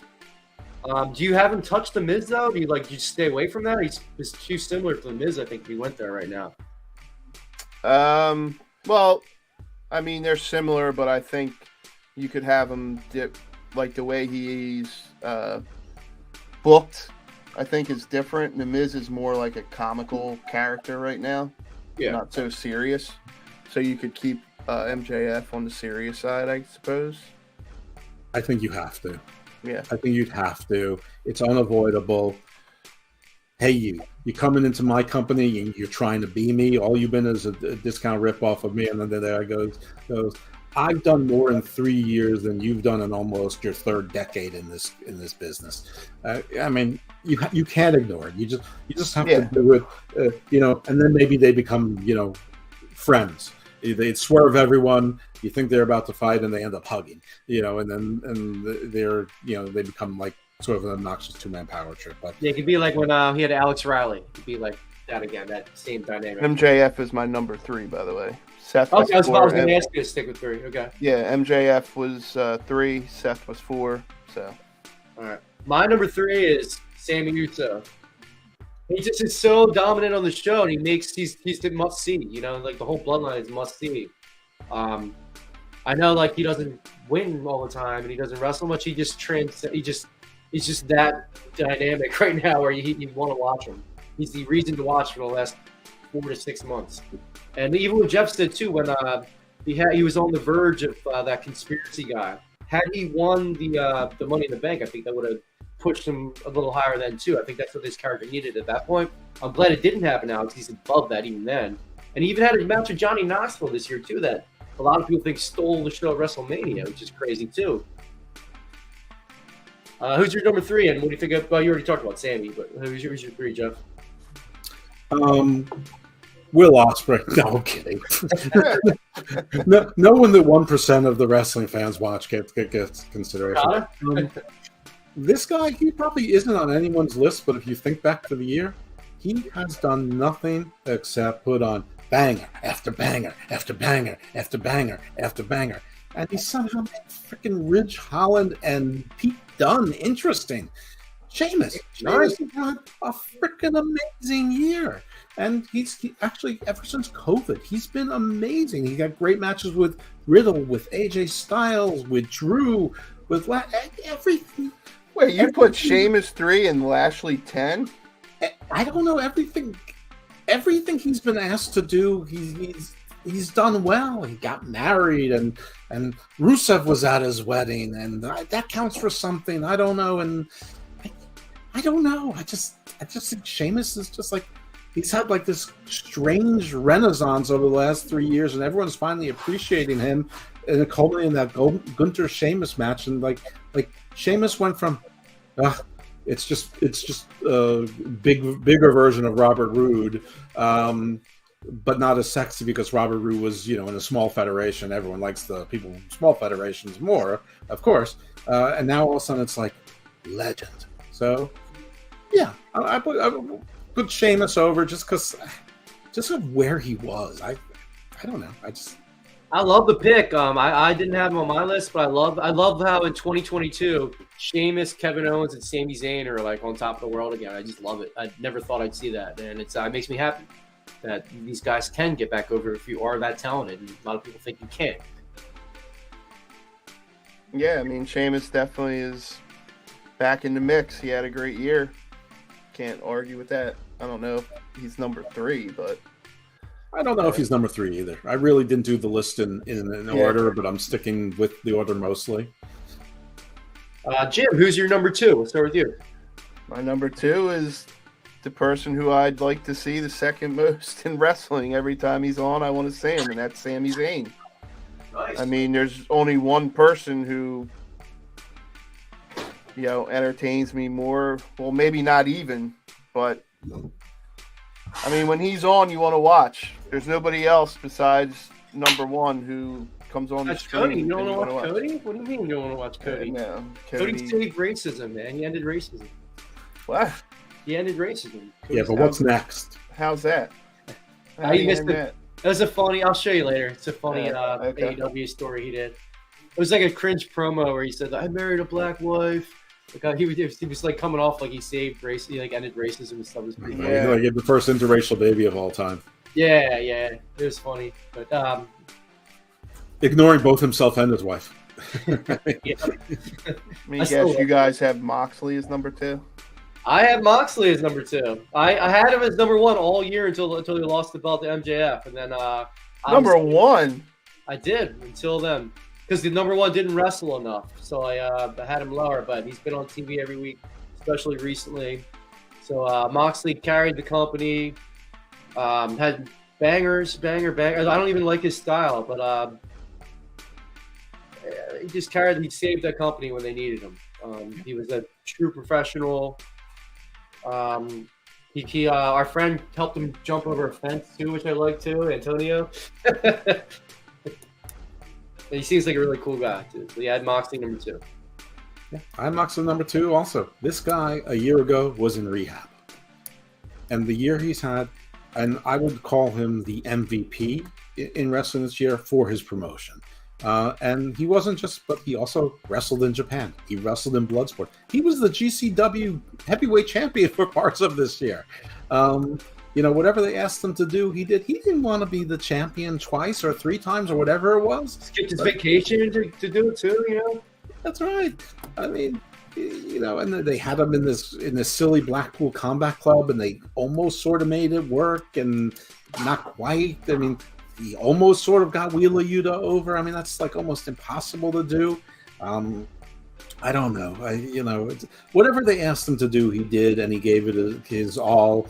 He almost killed Adam Page, which might be like a Adam Cole promo with Karrion Kross type of situation. That may be something that he never recovers from, though. I mean, he did himself plenty of harm before, after. I respect you guys so much more that no one put Hangman Page in this top 10 list. I love you guys for that.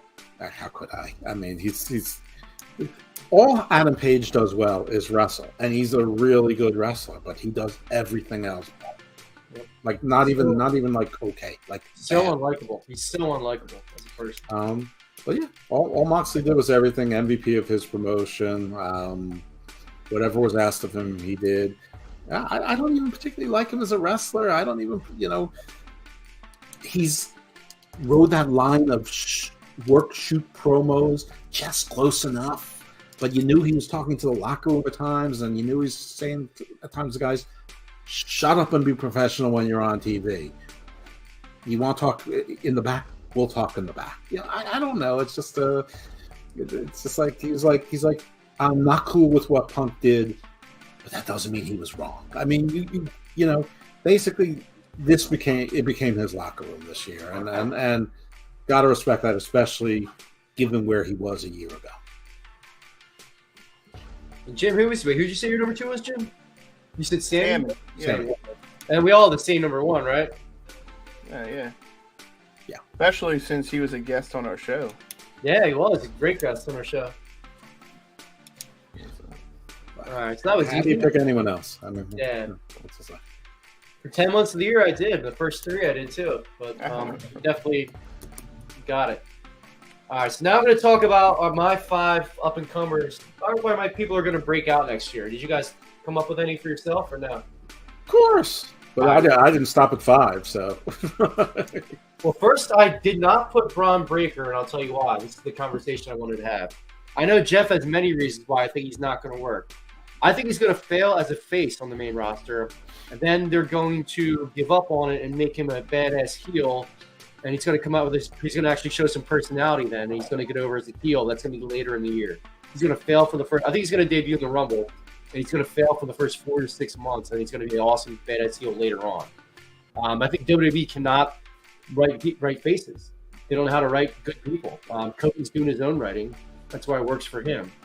And they do not know how to write a good guy. What do you guys think about that? How they don't know how to write good guys at all? You agree with that? Or? I think that you're right. They don't know how to write good guys. Then they're not particularly good at writing bad guys either. And he doesn't have much of a personality of his own. I didn't put him as one to watch because I think that he's already sort of there. I mean, I think everybody knows who he is that's interested. But my concerns about him are well documented. I think he'll be fine. And he could be like his uncle, where one day he develops a personality, and it goes crazy. But everybody, he looks so big on NXT, but he's 6 feet tall, which is not small. That's not small, but he's not huge. Like, he's going to be next to Roman, who's 6'3", Brock, who's 6'3", Bobby, who's a much bigger 6'1.5", Cross, who's 6'2.5", Randy Orton, if he comes back at 6'4", Edge 6'4", 6'5", Drew 6'6".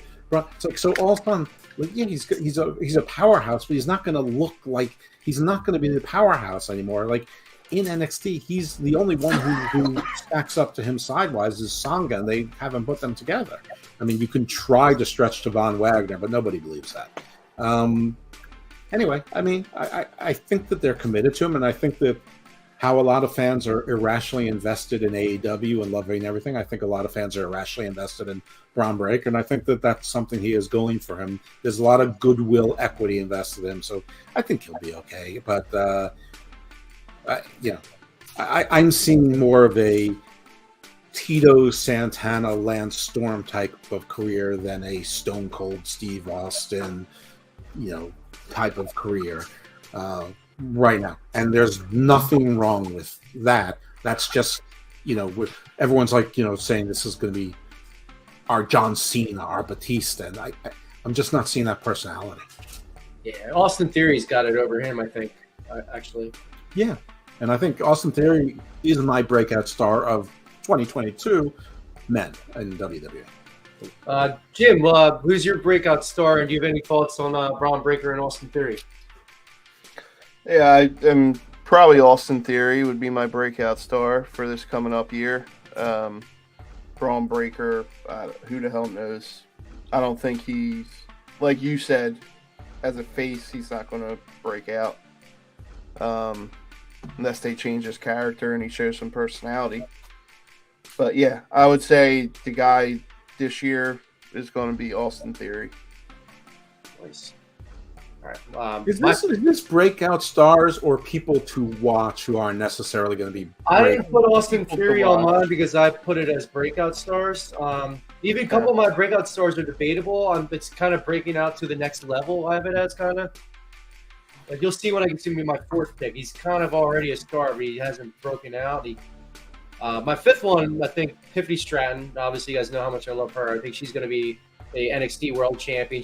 I think she's growing by leaps and bounds in the ring every time she's in there quick. Great gymnast. She's and Sol Ruka's right behind her. Sol's going to get it quick too. Do you guys have her on your list? Tiff Stratton is the NXT champion this year.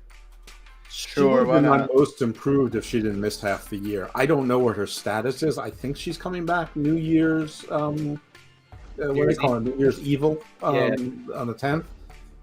And I hope that's the case. If that's the case, she definitely could fill in Toxic Attraction, and I could definitely see her, with the NXT Women's title run, or at least being part of that picture. There's a lot of really talented women in NXT and the PC.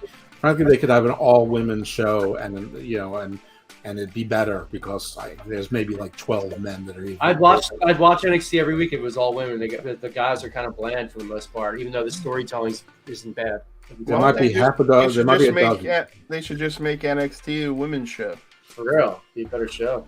I think they should just have a brand-wide women's show on Thursdays from 8 to 10.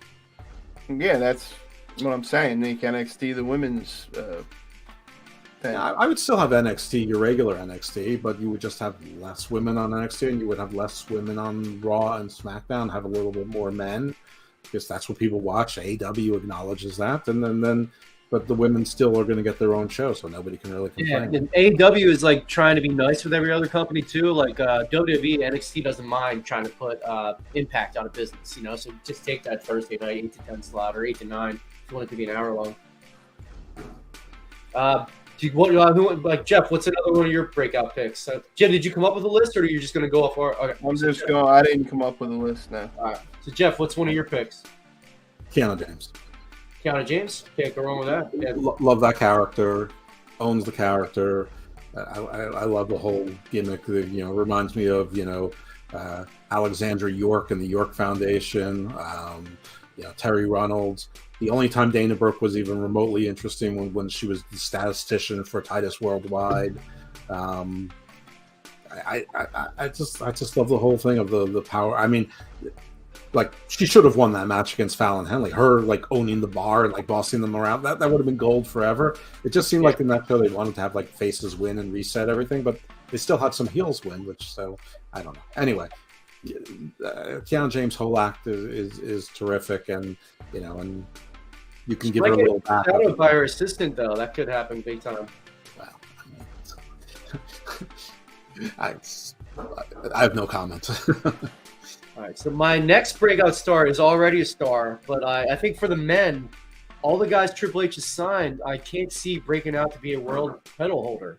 Like Johnny Gargano, Ciampa, Dexter, even Cross. I can't see them getting to the next level. This guy potentially could. Damian Priest and Judgment Day is the only guy on the main roster I think that possibly has the potential to be a world champion. He might not ever get there, but potentially I think he's the only guy that has that big of an upside, even though he's like 37 already. Biggest casualty of Judgment Day is Damian Priest's push. Yep. Like him being Edge's second, learning from him, and then turning on Edge down the road would have put him right there. On Hammerlock Hangover, I game plan this, but I said I can't have nice things, so this won't happen. That Damian Priest wins men's Money in the Bank, and Rhea Ripley wins the women's Money in the Bank. And Judgment Day, then they're always saying we run the place, then they really will with the two money. It's not going to happen. But I don't. Again, Judgment Day is a faction that somehow is over now, mostly because of Rhea. But they have no goals, and they have no purpose, and they have nothing in common. So and Damian Priest ain't getting any younger, but I hope you're right. So I think last year or 2 years ago, I called him a breakout star, and I think that I was right in 2021, but in 2022, I think he's actually sort of fallen back to the middle in a nice, secure act. But he's not a star. I mean, he's not the star of that act. Outside of Cody, name a guy besides him that you could potentially see become a world champion that hasn't been a world champion yet with this roster. Anybody? Besides people they haven't signed it. If they signed Nick Aldis or Matt Cardona. But some people currently on the roster, I see nobody. Gunther. Okay. Touche. Good one. Possibly. I'm not sure. I'm not sure that there is anyone right now, and I'm not sure that there needs to be. I mean, you still have if Orton gets healthy, you can put him there. Drew, if he gets healthy, you can put him there. Edge. You've got your AJ Styleses. You have Edge, who could be the ultimate opportunist, win Money in the Bank. KO could be champion. Yeah, I was saying that hasn't been yet. Oh, that hasn't been. Yeah, I think last week could be again. So I don't really think they need to worry about it when I'm talking about breakout. Like I see someone like Carmelo Hayes coming to the main roster and making an impact, being important and over. Someone like wait, before you jump off of Carmelo Hayes, Stephen A. Smith wants to come and manage in WWE. He'd be perfect for Carmelo Hayes to manage Carmelo. Yeah, he would. I mean, why does he want to do that? He loves wrestling. It's his dream. I think he's going to do it at WrestleMania this year. Oh, really? I didn't know he was a wrestling fan. Yeah. I mean, LA Knight is looking much better than Bray in this thing so far. Absolutely. So if something doesn't happen with Bray, but if LA Knight still continues to impress, I think he's sort of broken out from NXT to becoming, someone that people like to watch on the main roster. But I wouldn't call him a star, but he's certainly, exceeded his station in life, and I think he can continue to do that. But so yeah, LA Knight might be the dark horse there, because I do think he does have it all. He's got the gift of gab, he's got the look, he's got the body, and he's a good enough wrestler. He wrestles, he's sort of like the Miz Plus. Good call. Do you want to go with another pick, or is that all we got? Oh, I have tons. I mean, I think Julius Creed is going to be a breakout. Okay. Isla Dawn, I love everything about her act. I think she owns it. Whatever all the other spooky characters are missing, she's got. It just seems natural with everything she does. People to watch, people whose contracts are ending with AEW. I would watch FTR and Wardlow. I'm not so sure that all this losing is an accident. I think that maybe they might be coming back. Maybe Andrade too. Dragon Lee, I think, is going to make an instant impact in NXT. And how's his English? Oh, I think he speaks worse than Rush. Okay, better than Andrade? No, I think Andrade is the best English speaker out of the three of them. But it doesn't matter. He might be the best pure luchador out there right now. I want to see where Nick Aldis and Matt Cardona land. I think they're coming back. I think that they could be good. Deep cuts. Jordan Clearwater, who's sort of sitting there in NWA, he's got the look.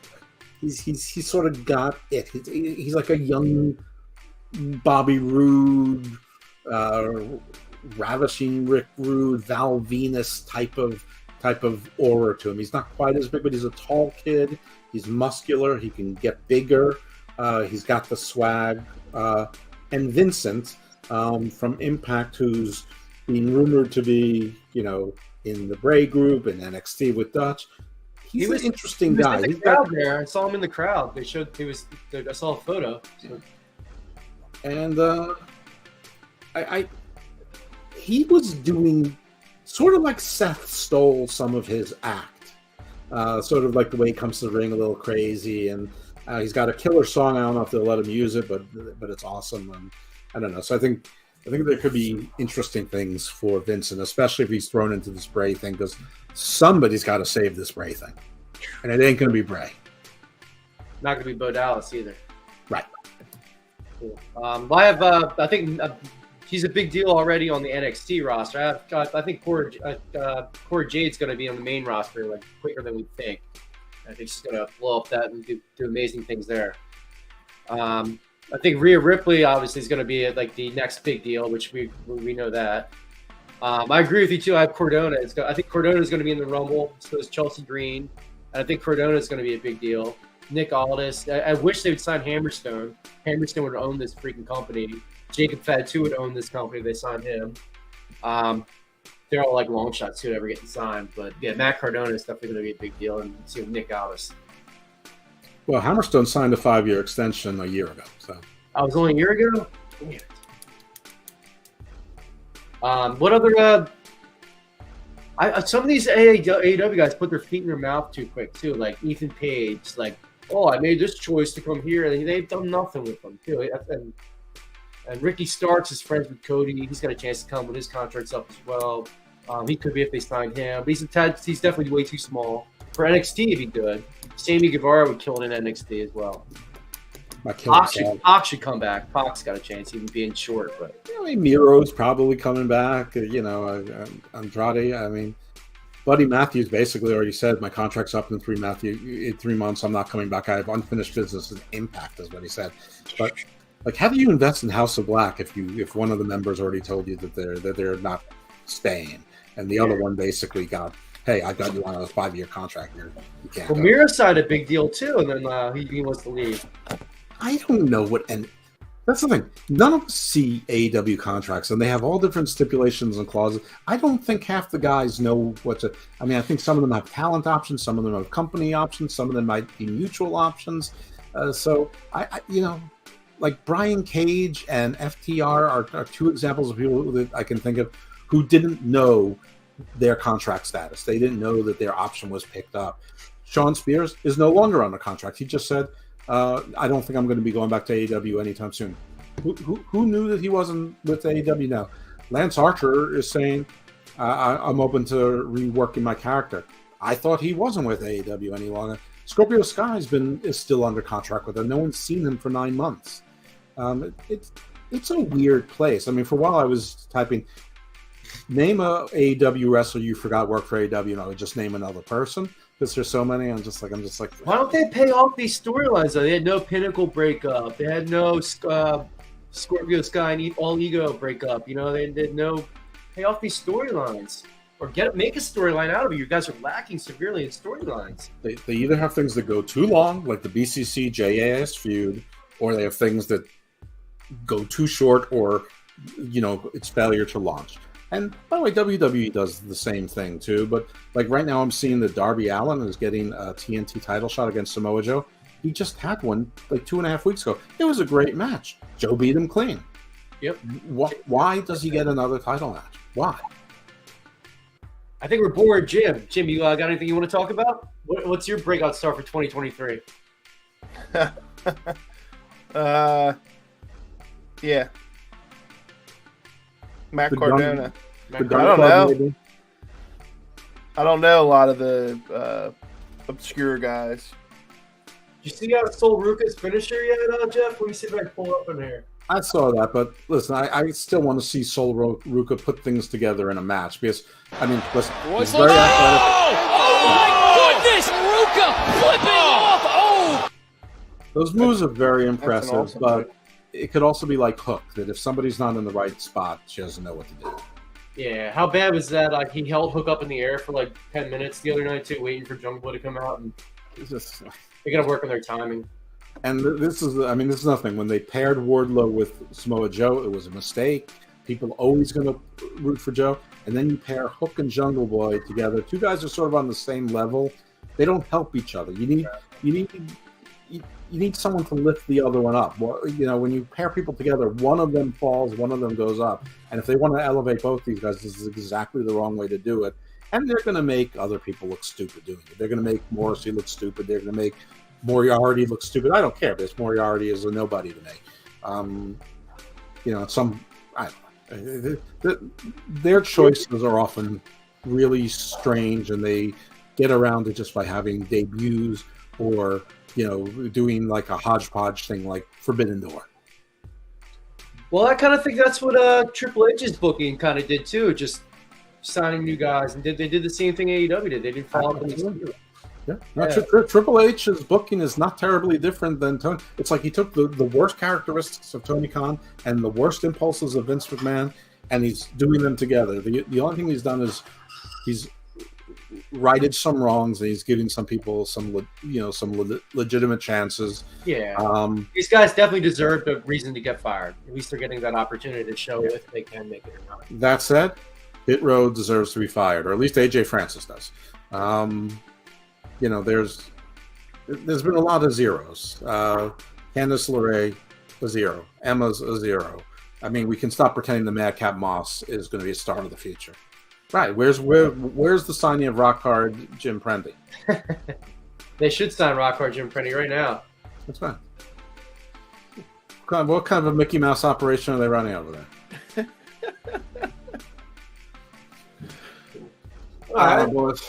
I think I've covered all my intellectual property for the night. Yeah, I think we're done, guys. Thanks for being on the show, Jeff. You want to plug anything? Yeah, sure. My Twitter's right there, IcarusFellMD. I'm happy to exchange and interact, and I will follow you back if you look at All Real. Also, podcast. I'm on pretty much all of the PWC shows when we manage to put out shows. Hammerlock Hangover is bi-weekly with Big Daddy Cool Steve Pena. It is on the PWC, but it's not strictly a PWC show. It's also on the PW Hustle and on the Wrestling Suit Network. I have two non-wrestling podcasts, Garden of Doom and Garden Views. They are related. They're on the Garden of Doom feed. Garden of Doom is esoteric, occult, ufology, cryptids, mythology, history, alternate history, some deep dives into pop culture. Garden Views is more topical. My next show that I've already recorded, former staffer in the White House. That's right, that's PwC. I'm going to go into cybersecurity and cryptocurrency and things like that. So, former assistant U.S. attorney, state of Virginia attorney general. So, Garden Views tends to be more topical. Most of the shows are legal, but not exclusively. Garden of Doom, you just have to trust me. I have shamans, I have professors, I got the authors, I have all sorts of stuff going on there. You have to like me, you just have to trust me. He's a doctor. That's right. All right, Jim, talk yourself out, man. Just click on this thing and you'll see everything we got. That's right. I appreciate everybody. I hope you liked our top 2022 countdown. I can't wait for 2023. And next year, we're going to pick dollar winners for guys and girls. And breakout star. Don't forget, if you're interested in becoming the new Dollar King, send in your videos. And January 7th, don't forget that. I'll be there. Yeah, next week's the Go Home show. AXWTix.com. AXWTix.com. Get your popcorn ready. Come meet the Dollar Club and the Hammerlock Hangover. Dr. Jeff Lipman and La Sicaria. Uncle Slam drinking his milk is out. Almond milk. Almond milk. Come check out. We're sponsoring. Oh, Jeff, who are we sponsoring? John Schuyler. We're sponsoring Cabana Man Dan. So check out our boys. And we're going to chug some milk with Leo Sparrow. And good luck to the Golden Era, who we had guests on the show as well. But have a good year, everybody. Happy New Year. Be safe. Call some Ubers. Don't drink and drive. Have a great day. I'd buy that for $1. Recognize. I represent everything Dollar Club. Respect the dollar! Oh, I had We got over here. Dollar Club Wrestling. Bada boom, realest guy in the room. How you doing? I'm Enzo. And if I had a dime for every time I watched Dollar Club Wrestling, I would have 0 dimes. No, I'm just joking, man. Have about $1, right? Hey, this is former WWE superstar and ECW original, the Blue Meanie, and you're listening to the Dollar Club Wrestling. Make your dollars holler. I mean it is. And Dollar Club Wrestling. Ooh la la! You're listening to Dollar Club Wrestling. Ha ha! Respect the dollar. Yeah.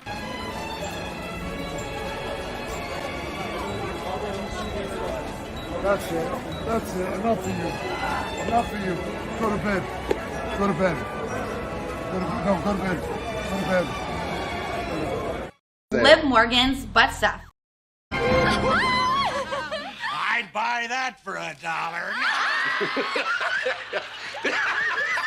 Your raps are about as fake as chain. I don't give a and you know you can hear it. Where the you get that chain from? Halloween Spirit? I don't give a This is Dollar Club Wrestling. I'd buy that for $1. Recognize. I represent everything Dollar Club.